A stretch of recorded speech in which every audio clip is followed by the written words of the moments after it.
प्यारे बच्चों, 7वीं कक्षा के गणित के पहले चैप्टर पूर्णांक के 13वें लेक्चर में आपका स्वागत है।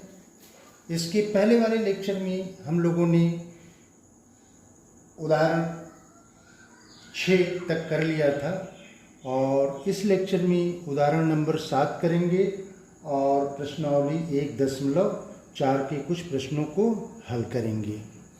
ठीक है। उदाहरण नंबर 7 है कि कोई दुकानदार एक पेन बेचने पर 1 रुपये का लाभ अर्जित करता है।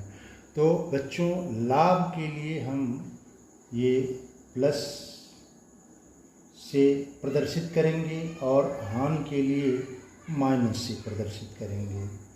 तो यहाँ पे कोई दुकानदार एक पेन बेचने पर 1 रुपये का लाभ अर्जित करता है और पुराने स्टॉक की पेंसिलों को बेचते हुए 40 पैसे प्रति पेंसिल की हानि उठाता है। तो हानि के लिए अभी हमने बताया कि माइनस से इसको प्रदर्शित किया जाएगा। अब सवाल ये पूछ रहा है कि किसी विशिष्ट महीने में उसने 5 रुपये की हानि उठाई। 5 रुपये की हानि उठाई यानी कि उस महीने में जो उसकी आमदनी थी वो कितनी थी? -5 रुपये की थी। ठीक है। अब ये पूछ रहा है कि इस अवधि में यानी कि उस महीने में 45 पेन उसने बेचा और इस अवधि में उसने कितनी पेंसिलें बेची। ठीक है। तो एक पेन बेचने पर उसको आमदनी कितनी हो रही है? +1 की। तो एक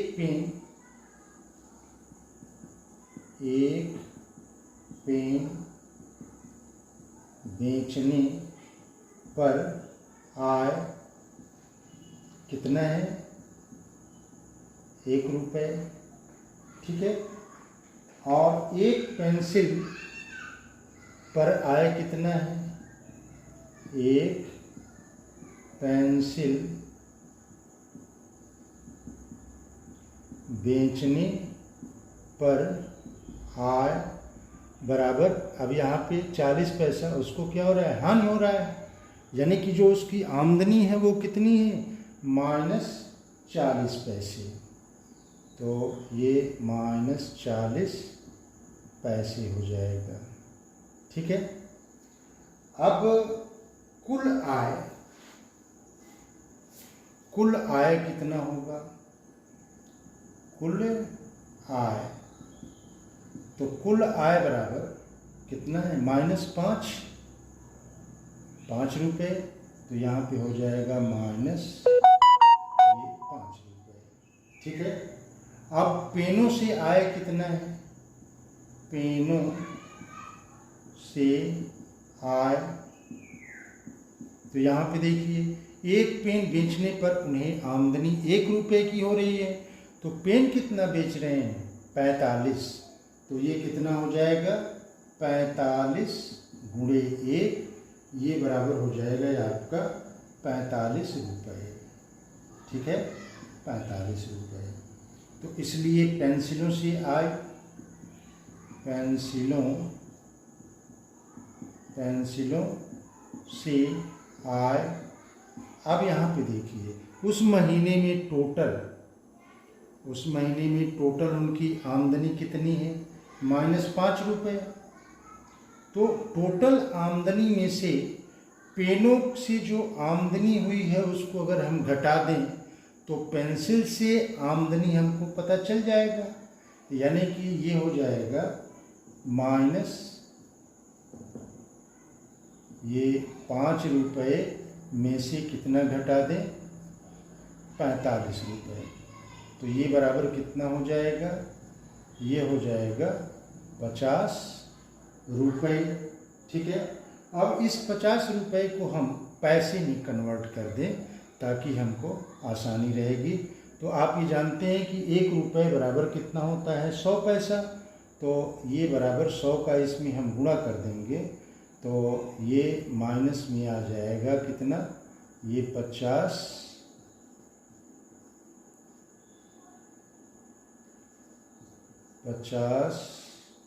माइनस में ये बराबर यहाँ लिख देते हैं, बराबर -50 गुणे 100, ये बराबर -500 पैसे। ठीक है। अब पेंसिलों की संख्या हमें ज्ञात करनी है। तो एक पेंसिल से आमदनी कितनी हो रही है? 40 पैसे। एक पेंसिल से हानि कितनी उठा रहा है वो? 40 पैसा। ठीक है। या इसको यूं कहें कि एक पेंसिल पर उसको आय -40 पैसा होता है। तो इतनी आय सभी पेंसिलों पर है। तो अगर इसका इसमें हम भाग कर दें तो हमें पेंसिलों की संख्या मालूम हो जाएगी। तो इसलिए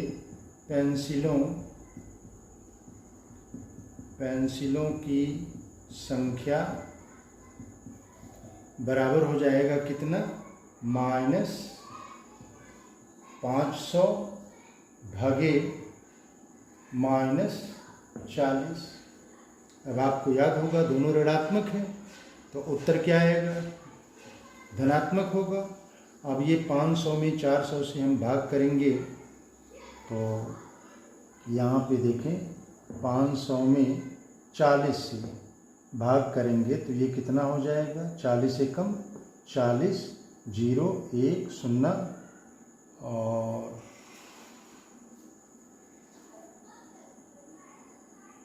ये कितना आ जाएगा? 100 आएगा और 4 छक्के 4 दूनी 8, 2 बार जाएगा तो यहाँ हो जाएगा 80, 0, 10 में से 8 गया 2,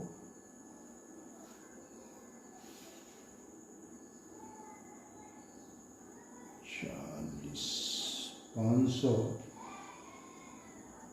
तो 40 एकम 40, 0 और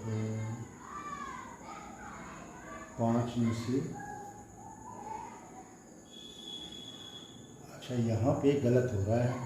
ये देखिए यहाँ पे ये 50 गुणे 100 जब हम करेंगे तो यहाँ पे 5000 आएगा ना, और 5000 होगा तो यहाँ पे 0 हो जाएगा, फिर ये 0 और फिर ये 5 बार जाएगा तो ये 200 हो जाएगा। यानी कि ये बराबर कितना आ जाएगा? ये बराबर आएगा 125। यानी कि पेंसिलों की संख्या कितनी हो जाएगी? 125 हो जाएगी। ठीक है। अब इसके दूसरे पार्ट को सॉल्व करते हैं हम लोग। प्यारे बच्चों, इसका दूसरा वाला जो पार्ट है वो ये है कि अगले महीने में उसे न तो लाभ हुआ और न ही हानि हुआ। इसका मतलब क्या हुआ कि उसकी कुल आय कितनी हुई? 0 रुपये की हुई। अब सवाल ये कह रहा है कि इस महीने में उसने 70 पेन बेचे तो उसने कितनी पेंसिलें बेची? तो अभी ऊपर दिया हुआ था कि एक पेन बेचने पर उसकी आमदनी कितनी है? 1 रुपये। और एक पेंसिल बेचने पर आमदनी कितनी है? 40 पैसे की हानि हो रही है, यानी कि -40 पैसा हो जाएगा, 40 पैसा। और कुल आय कितना है? न लाभ हुआ न हानि हुआ, यानी कि कुल आय 0 हो गया। तो अब एक पेन बेचने पर आय उसको 1 रुपया है, तो 70 पेन बेचने पर आय कितना होगा? 70 गुणे 1 यानी कि 70 रुपये। अब पेंसिलों से आमदनी कितनी हुई? तो अब कुल आमदनी में से ये जो पेन पर आमदनी में हुई है उसको क्या करेंगे? घटा देंगे। तो कुल आपका 0 है, तो 0 में से 70 को घटाएंगे तो कितना आएगा? -70 रुपये। अब इस रुपये को हम पैसे में चेंज करें। पैसे में कैसे चेंज करेंगे? ये 70 को हम 100 से गुणा कर दें, तब ये इतना पैसे हो जाएंगे। अब गुणा करेंगे तो ये -7000 हो जाएगा। अब पेंसिलों की संख्या, तो एक पेंसिल से आमदनी कितनी है? -40 पैसा। टोटल पेंसिलों की आमदनी आपका है -7000 पैसे। तो अब ये इसमें कितनी बार सम्मिलित हो रहा है, यानी कि भाग दे देंगे तो पेंसिलों की संख्या हमें मालूम हो जाएगी। तो यहाँ पे देखिए ये भी ऋणात्मक है, ये भी ऋणात्मक है, तो धन आ जाएगा। ठीक है ना? यानी कि ये बराबर हो जाएगा 7000 भागे 40। अब 7000 में 7000 में 40 से आप भाग दे दें तो ये कितना हो जाएगा, 40 एकम 40, 0, 7 में 4 गया 3 और फिर 0 और ये 7 बार जाएगा तो 0, 4 सते 28, 0, 10 में 60 गया 2, 0 फिर 5 बार जाएगा तो ये 200 हो जाएगा। यानी कि ये बराबर आपका कितना आ जाएगा, 175। यानी कि अगले महीने में उसने कितनी पेंसिलें बेची, तो 175 पेंसिलें बेची। ठीक है, तो ये उदाहरण आपका समाप्त हो गया। अब ये प्रश्नावली 1.4 के प्रश्नों को हम लोग हल करेंगे। प्यारे बच्चों, प्रश्नावली 1.4 का पहला सवाल है, निम्नलिखित में से प्रत्येक का मान ज्ञात कीजिए। अब यहाँ देखिए, इसका पहला पार्ट है -30/10। तो आपको याद होगा कि अगर एक ऋणात्मक है और एक धनात्मक है तो उत्तर हमारा क्या मिलेगा, ऋणात्मक में मिलेगा। अब इस जैसे साधारण भाग हम देते हैं, अब 30 में 10 से भाग देंगे तो कितनी बार जाएगा, 10 तिहाई 30 3 बार जाएगा, तो यही इसका उत्तर हो जाएगा। यहाँ पे देखिए, ये एक धनात्मक और एक ऋणात्मक, तो इसका भी उत्तर क्या आएगा, माइनस आएगा। और 5 का इसमें भाग लगाएंगे तो 5 दहा में 50, तो ये -10 हो जाएगा। अब यहाँ पे देखिए, ये दोनों ऋणात्मक है, तो दोनों ऋणात्मक होगा तो फिर क्या होगा, हमको धनात्मक मिलेगा, यानी कि प्लस होगा। और 9 से भाग लगाएंगे इसमें तो 9 चौको 36, तो यहाँ पे +4 आ जाएगा, ये +4 ये आंसर हो जाएगा। अब यहाँ देखिए, ये -49 है और ये +49 है, तो ये क्या आएगा, ऋणात्मक आएगा। और 49 में 49 से भाग लगाएंगे तो 1 बार जाएगा, यानी कि उत्तर हमारा 1 आ जाएगा। अब इसको सॉल्व करें। यहाँ पे 13/-2 धन 1 है, तो एक धनात्मक एक ऋणात्मक, तो फिर ये कितना हो जाएगा, ये हो जाएगा आपका -1। और फिर इसमें हम भाग लगाएंगे तो आपको याद होगा कि अगर ऋण 1 से हम भाग देते हैं तो उस पूर्णांक का चिन्ह बदल जाता है, तो यहाँ पे कितना आ जाएगा, माइनस हो जाएगा और ये 13 हो जाएगा। और 0 में अगर किसी भी पूर्णांक से हम भाग दें तो उसका मान क्या आता है, 0 आता है। ठीक है, अब अगले पार्ट को देखते हैं हम लोग।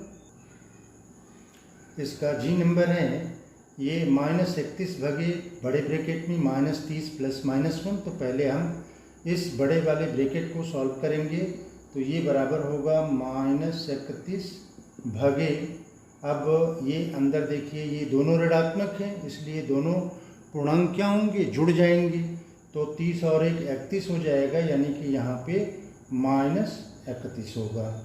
अब यहाँ देखिए, दोनों ऋणात्मक पूर्णांक हैं, तो दोनों ऋणात्मक पूर्णांक है तो धनात्मक संख्या हमको मिलेगी, और 31 में 31 से भाग देंगे तो कितना आएगा, ये धन 1 आ जाएगा। फिर इस सवाल को देखिए, यहाँ पे ब्रैकेट के अंदर के सवाल को पहले सॉल्व करिए, तो ये -36/12 है, तो -36/12 ये ऋणात्मक आएगा और 12 तिहाई 36, -3 हो जाएगा। और -3/3, अब आपको याद होगा कि अगर एक ऋणात्मक और एक धनात्मक तो ऋणात्मक आएगा, और 3 में 3 का भाग लगाएंगे तो फिर 1 आ जाएगा, ये आंसर हो जाएगा आपका। फिर आई नंबर है, यहाँ ब्रैकेट के अंदर इसको सॉल्व करें तो -6/5, ये एक ऋणात्मक और एक धनात्मक, तो बड़ी वाली में से छोटी वाली संख्या घटेगी, 6 में से 5 घटेगा 1, बड़ी वाली के साथ ऋण 1 है। और फिर भगे, यहाँ -2 + 1 है, तो ये कितना हो जाएगा, यहाँ पे -1 आ जाएगा। अब ये दोनों क्या हैं, समान चिन्ह वाली पूर्णांक संख्याएं हैं, तो धनात्मक हो जाएगा, 1 में 1 का भाग लगाएंगे तो 1 ही आएगा, यानी कि ये पहला क्वेश्चन आपका कंप्लीट हो गया। ये दूसरा क्वेश्चन है कि ए, बी और सी के निम्नलिखित मानों में से, यानी कि ए, बी, सी के ये मान दिए हुए हैं और ये सत्यापित करना है कि ये दोनों बराबर नहीं हैं। तो यहाँ पे पहले वाले को हम करते हैं लेफ्ट हैंड साइड, अब यहाँ पे क्या चीज़ है, a भागा, तो a के स्थान पर कितना लिखेंगे, यहाँ पे 12 लिखेंगे, फिर भगे b के स्थान पर -4 लिखेंगे, फिर प्लस c के स्थान पर 2 लिखेंगे। अब इसको हम सॉल्व करें तो ये कितना हो जाएगा, 12 भागे -4 और धन 2, एक ऋणात्मक एक धनात्मक, तो घटेगा, 4 में से 2 घटेगा 2, और ये अधिक है इसलिए ऋण 2 हो जाएगा।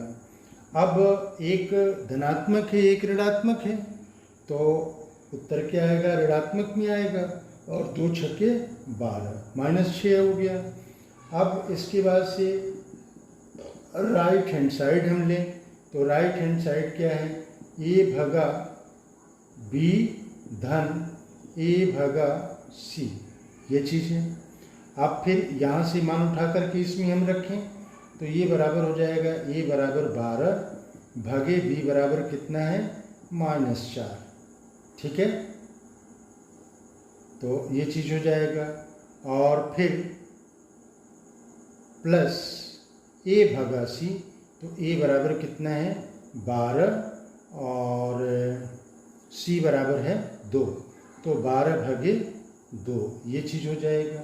अब इसको जब हम सॉल्व करेंगे तो एक धनात्मक एक ऋणात्मक, तो ऋण आएगा, और 4 तिहाई 12, -3 आ गया, और 2 छक्के 12, यहाँ 6 आ गया।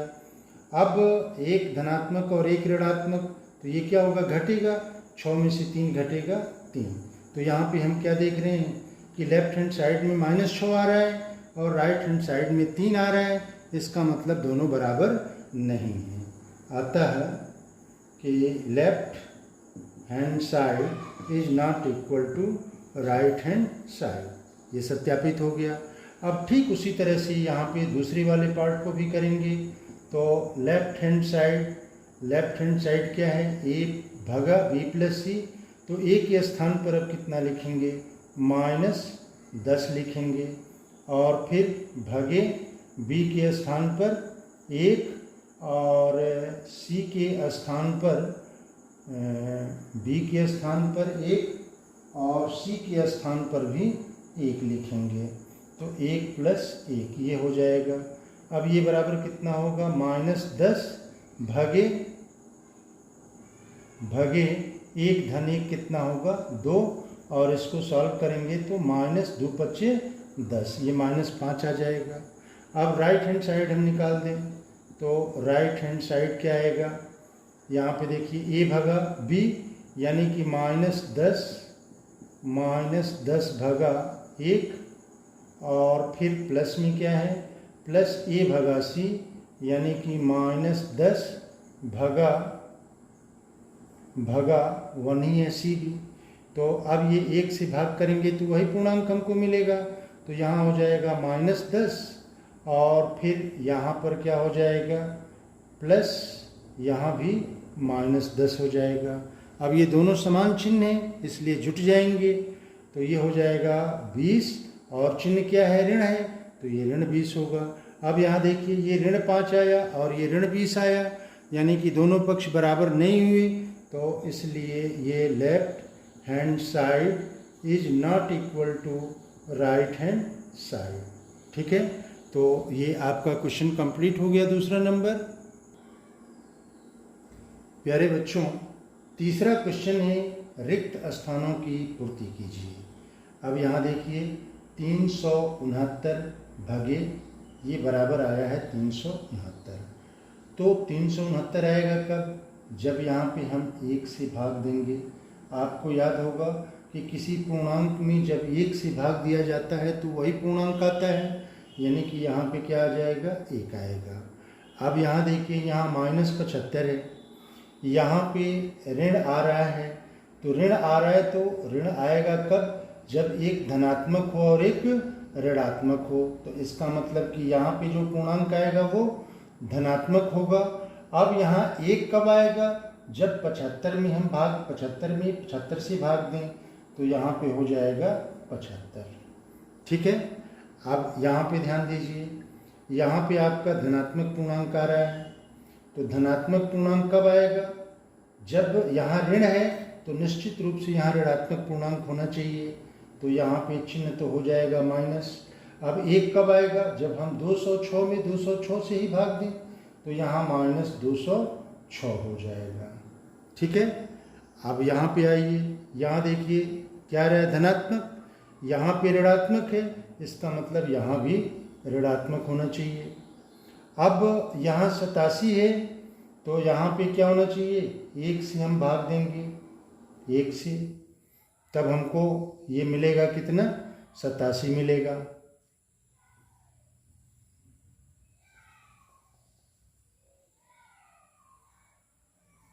ये -1 हो जाएगा। ठीक है, -1।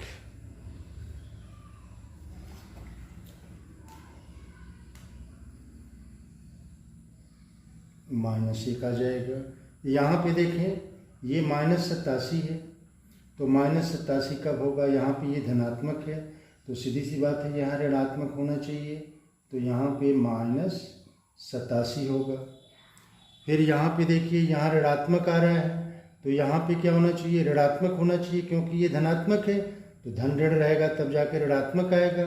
और 1 आ रहा है, तो फिर यहाँ पे क्या होना चाहिए, -48 यानी कि 48 होना चाहिए। ठीक है, अब यहाँ पे ध्यान दीजिए, यहाँ आपका कितना है, माइनस है, माइनस, तो ये प्लस है, तो निश्चित रूप से ये क्या होगा, माइनस होगा। इसका इसमें डिवाइड कर दीजिए, 2 दहा में 10, यहाँ पे 10 आ जाएगा। फिर यहाँ पे देखिए ये यहाँ पे ऋणात्मक है, तो ये धनात्मक है, तो यहाँ भी ये क्या होना चाहिए, ऋणात्मक होना चाहिए। ठीक है, तो ये कितना होगा, अगर इसको ज्ञात करना है तो इसका इसमें गुणा कर देंगे, 4 12 हो जाएगा। ठीक है, तो ये तीसरा क्वेश्चन भी कंप्लीट हो गया आपका। तो ये चौथा क्वेश्चन है कि 5 ऐसे पूर्णांक युग्म ए बी लिखिए ताकि a भागे b बराबर -3, यानी कि यहाँ पे ये कह रहा है कि a भागे b बराबर -3, और ऐसा युग्म दिया हुआ है कितना, 6 भागे -2 बराबर -3। तो यहाँ पे युग्म क्या हो जाएगा, 6, -2। तो अब इसी तरह के हमको 5 युग्म लिखने हैं। तो अब यहाँ पे पहला, यहाँ 6 भागे -2 बराबर -3 है, तो एक तो यहीं से हम लिख लेंगे, इसको कह देंगे -6 भागे 2, ये बराबर कितना हो जाएगा, ये -3 आ जाएगा। तो यहाँ पे युग्म हो जाएगा आपका -6, 2। दूसरा हो जाएगा, यहाँ पे -3 आना चाहिए, तो ये हो जाएगा -18 भागे 3, -18 भागे 3, 3 नहीं 6, तो ये 6 3 18 -3 आ जाएगा। तो यहाँ पे युग्म हो जाएगा क्या चीज़, -18, 6, और इसी को फिर हम ऐसे लिख सकते हैं 18 भागे -6, तब भी इसका मान कितना आएगा, -3, और ये युग्म हो जाएगा 18, -6। ठीक है, अब चौथा हम लिख सकते हैं 24 भागे -8, तो ये बराबर -3 आ जाएगा। तो यहाँ पे युग्म हो जाएगा 24, -8, और फिर एक और ऐसे लिख दें, यहाँ पे माइनस लगा दें, तो -24 भागा 8, ये बराबर भी -3 हो जाएगा, और ये युग्म हो जाएगा -24, इस तरह से आपका ये चौथा क्वेश्चन कंप्लीट हो गया। अब इस लेक्चर को हम यहीं समाप्त कर रहे हैं। ये वीडियो आपको कैसा लगा कमेंट बॉक्स में लिखिएगा। कहीं अगर कोई दिक्कत महसूस हो रही हो तो उसे भी लिखिए, उसे सॉल्व करने का प्रयास करेंगे। और इस वीडियो को आप लाइक कीजिए, शेयर कीजिए, सब्सक्राइब कीजिए। Best of luck.